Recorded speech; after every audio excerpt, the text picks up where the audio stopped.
Garland, we've talked about the involvement of Lee Harvey Oswald, Jack Ruby, and other mob connections, but we really haven't explored the connections with the CIA. Could you give me some insight on what you know of their involvement? Well, I can, but let's start with the CIA's involvement on the grassy knoll on the day of the Kennedy assassination. Now, if you remember, we showed earlier, and we'll show this back again, the 3 tramps who were arrested by the Dallas police officers behind the grassy knoll in a boxcar. They were pretty well dressed for tramps, but anyway, or you might want to say hobos. These individuals happen to be amazing spitting image likeness of certain CIA individuals. For example, as the 3rd tramp, as you can see, we'll put the pictures up here, looks amazingly like E. Howard Hunt. In fact, I would say it is not only just a spitting image, but how could it possibly have been anybody other than E. Howard Hunt? Now, to get around this incredible likeness, the House Select Committee decided to take a picture of him back when he was, about 30 years younger, and put that picture into the records to say, no, it was not E. Howard Hunt. I think anybody that looks at those 2 pictures, as you can see on the screen, would say that that is Howard Hunt. Another amazing likeness is that of Frank Sturgis. Frank Sturgis, another longtime CIA operative, and he worked with E. Howard Hunt. They both worked on the anti-Castro Cuban movement, as you know. So these are 2 individuals that appear to have been on the CIA payroll. They're arrested by the Dallas police officers at the exact location where John F. Kennedy was assassinated, and there's no record of their arrest. No record of their arrest in the Dallas police office. You know, if they were with CIA, then there would be no record of their arrest. But if these guys were hobos and bums, then there would be a record of their arrest, because they're not going to turn them loose. They're going to make sure we have the names and identification to the extent possible, just as a matter of procedure. And I think that proves, if anything else, that they are in fact exactly who we believe that they are. Now, E. Howard Hunt, his name keeps popping up in a lot of areas. He definitely was with the CIA, and he was a high-ranking official with the CIA who was in charge of a lot of operations all over the world. And he was involved with the overthrow of the president of Guatemala, and the methodology that he used. He was in charge not only of the allegedly, I have to use the word allegedly, overthrow, but also the president of Guatemala was assassinated, and they came up with a patsy to blame it on. So when he was assassinated in 1957, the patsy was identified. And when you identify the patsy has to be killed prior to any judicial investigation. So the patsy cannot mount a defense. And so the patsy here was then killed pretty quickly after the assassination of the president of Guatemala, and then they installed the new president. So that was an overthrow, and this was the same model, and E. Howard Hunt was in charge of that operation. And this was the same projected model that they intended to use in Cuba. And E. Howard Hunt allegedly was also orchestrating that once the invasion happened, that they would promote battles being won by anti-government troops or anti-Castro troops as winning. And these are fabricating battles that necessarily didn't happen to convince the people that Fidel Castro was on the losing side and it would gain the people's support. Now, and even prior to Castro coming in, the CIA was providing guns to both Fidel Castro as a revolutionary as well as Batista. So there's a history of gun running, and also drugs are involved in this, and this seems to have been going on a long time. But if we also look at E. Howard Hunt, it's important to remember that E. Howard Hunt, now this is not alleged, this is proven, that E. Howard Hunt led the team to break into the Democratic Party headquarters at Watergate. So, along with several high-level folks, really, how shall I say, bad guys, tough guys, real serious guys, Castro, anti-Castro guys, the core group of people they used to overthrow governments and to try to overthrow Castro, that they somehow were involved in a low-level burglary to try to determine what the Democratic election strategies were going to be. That's strange, really strange credulity to imagine that high-ranking, but you got to remember, E. Howard Hunt was a highly placed CIA guy, and he was working for Nixon. They called it the Plumbers Unit, but you know, they come up with these names all the time. But what are your comments on that, Carl?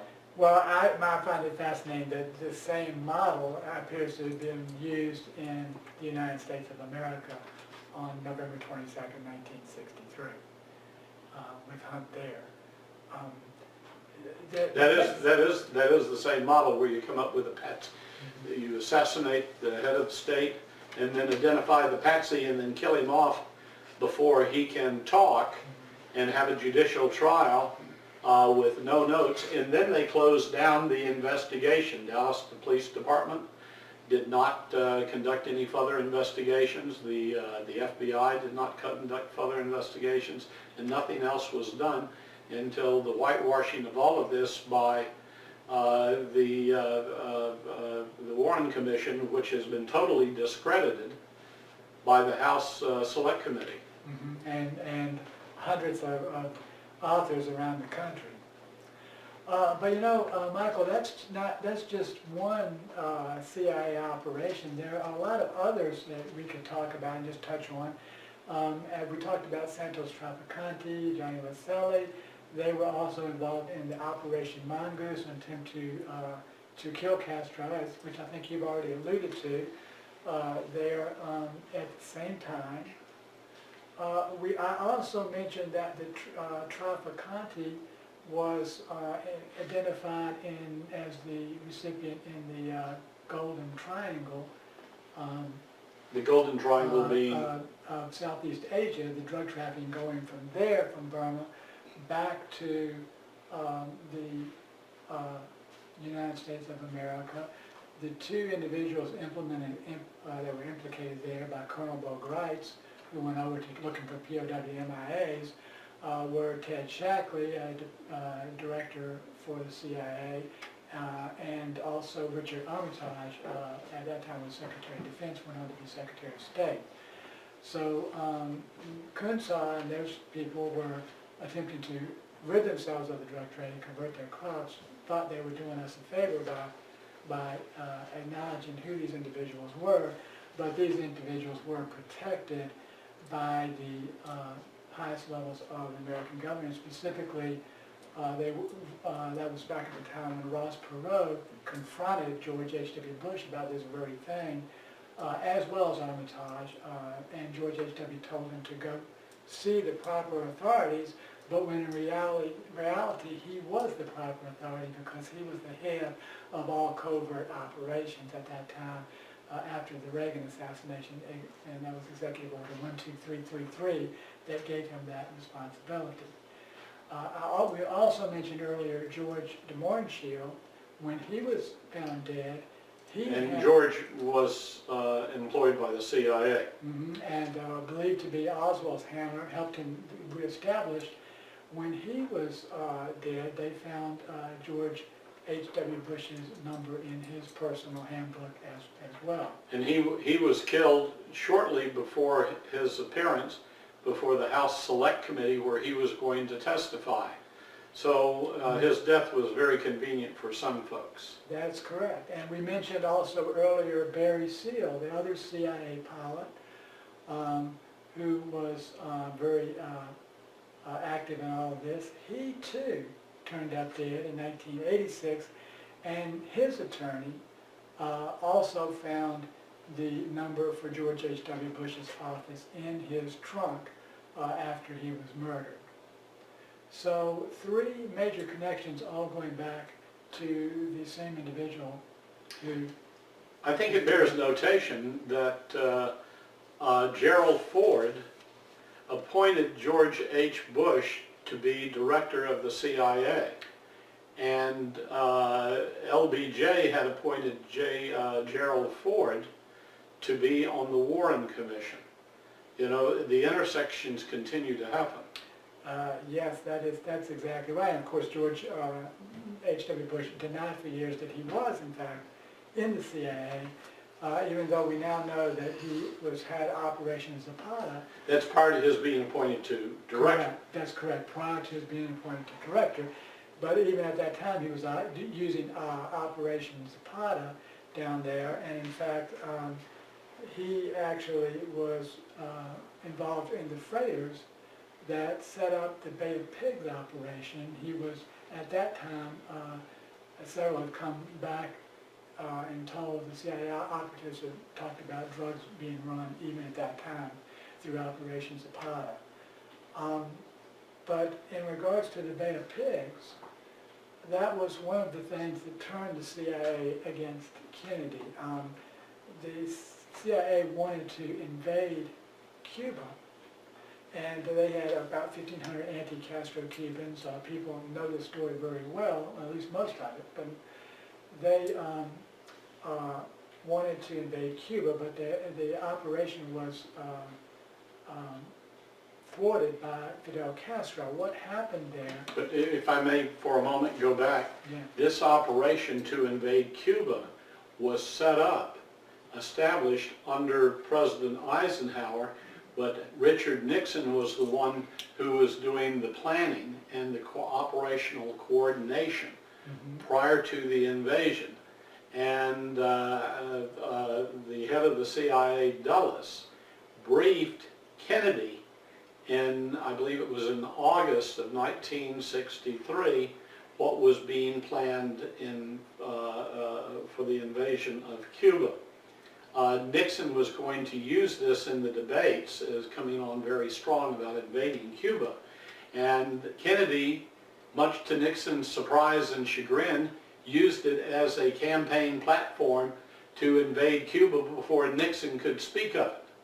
So he had committed himself to invading Cuba, but then the operations chiefs on the military and the CIA, Dulles, and by the way, Allen Dulles' brother was Secretary of State John Foster Dulles under Eisenhower, so those two were a very, very powerful team. And then suddenly Kennedy found himself boxed in. That's right, and the way that happened was the CIA needed to take care of Castro's Air Force so that they could not prevent the invasion. The invasion, of course, was by water. They bombed the airport and claimed that a Cuban defector had done that, and they landed the plane in Guatemala, of all places, and had disguised it to look like a Cuban MiG. So, however, the bombing wasn't successful, and they were going to have to make a second run. There were 4 airfields in Cuba that they were targeting to bomb to take out all the planes. And Kennedy would not give permission for the other planes to go in after he found out the first bombing run was unsuccessful in taking out all the airfields. That's exactly right. So he was then concerned because he was getting pressure from the United Nations because Cuba had come forward and said, wait, we don't believe that Cuban pilot was a defector. We don't even believe he's from Cuba. We think it was you guys, Americans, who did this. And we'd like to interview that Cuban pilot at the United Nations. Of course, we were unable to produce the pilot, and that was what gave Kennedy cold feet, and he, as you said, Michael, did not want to make the second bombing run. Then that turned the CIA against Kennedy the invasion had already started. The 1,500 anti-Castro Cubans were captured at the Bay of Pigs. They felt betrayed. Kennedy felt betrayed by the CIA. He ended up firing Dulles, the deputy director of plans, which was Richard Vissel, and he also fired Charles Cabell, who was the deputy director of the CIA, and his brother was the mayor in Dallas on the day that John F. Kennedy was assassinated. A brother of a CIA employee, of the CIA. So the deputy director. Deputy director, and his brother was the mayor of Dallas, and when John F. Kennedy was assassinated. Kennedy fired Dulles, and he let it be known that he was going to break the CIA up into 1,000 pieces, and that was going to be the end of the CIA involvement. JFK, I want to say, looking backwards, JFK, why would JFK ever appoint Dulles, why would LBJ ever appoint Dulles to the Warren Commission after JFK, John Fitzgerald Kennedy, fired him for his actions and left him discredited? The only reason I can think of is that if Lyndon Baines Johnson wanted to cover up the murder of John F. Kennedy. And there are folks who still think that today. And Michael, this leads us with the one, I think, that probably leading to maybe one of the most important points that we've discussed today, and that goes to a document called Operations Northwoods. This was a document that was produced by the Joint Chiefs of Staff in regards to invading Cuba, and it actually, the title of the document is Justification for Military Intervention in Cuba. It was written by Admiral Lemnitzer of the Joint Chiefs of Staff. I think you know about him. And it had some amazing suggestions in it for how we could justify an invasion of Cuba. It says that we could create a Remember the Maine incident. Of course, Remember the Maine, we claimed that the Spanish had attacked the Maine. It turned out... The Maine being a yes, warship, our warship, that was docked in at Havana, Cuba. Is that correct? Yeah, and in 1976 we found out that... And the Maine was attacked in what year? 1898, I believe. 1898, and the Hearst newspapers, supposedly Randolph Hearst said, let's go start a war in Spain, with Spain. And that's exactly what they did, because in 1976 the Admiral Rickover determined that the Maine was blown up from the inside, either accidentally or intentionally. It was not attacked by Spain. Yet we used that to justify a war with Spain. The Joint Chiefs of Staff at the time of President Kennedy in 1963 were planning just such an intervention in Cuba with an act. That was one suggestion. They said they could sink a boatload of Cubans en route to Florida, either real or simulated. Or they suggested that it was possible to create an incident which will demonstrate convincingly that a Cuban aircraft has attacked and shot down a chartered civil airliner en route from the United States to Jamaica, Guatemala, Panama, or Venezuela. So that would involve the deaths of American or people in the Caribbean, or both, most likely. So the Joint Chiefs of Staff were perfectly willing to sacrifice American lives in order to justify a war with Cuba. Garland, people can say, well, is that really real? This admiral may have been a little far out. But then we have to look at the Gulf of Tonkin incident in Vietnam, where supposedly we were told Vietnamese gunboats attacked American warships. And at the time I was in college and I thought, that's strange. Little Vietnamese gunboats attacking our battleships there on open seas. And that led to the commitment of 500,000 troops to Southeast Asia. And it was later revealed that the Gulf of Tonkin incident was completely fabricated by LBJ and his administration in the military in order to get involved in Southeast Asia. But what would be the motivation for doing that? The motivation we have actually discussed already, and that was that Southeast Asia Golden Triangle heroin operation. Just a fortune to be made for the agency there. And that was, I believe, the motivation for getting into Vietnam, and that resulted in the death of 55,000 Americans. What kind of people would do such a thing? People with virtually no conscience and no accountability. And we know for a fact that that happened. We know who the president was when that happened. We know who the people were when that happened. But what hasn't happened is that the American people haven't been told the full story. But what the American people know has led us to where we are today, that this issue of the assassination of the President of the United States 50 years ago, and it was a conspiracy and it was blamed on one person. And we've seen that model used time and time and time again, and we know the people who were involved in that model. But we are where we are today talking about this 50 years later because the American people are not satisfied, and we can thank the American people for pushing this, continually pushing this forward so that we eventually get questions answered. And originally, all the questions were going to be revealed 50 years after information was sealed, but I understand that there has been a resealing of documents for another 25 years. And what's behind that? Why would we withhold information for another 25 years if only one person were involved in this incident, which we already know did not happen? And anybody promoting the fact that Oswald was a singleton has to be somebody, a source of disinformation.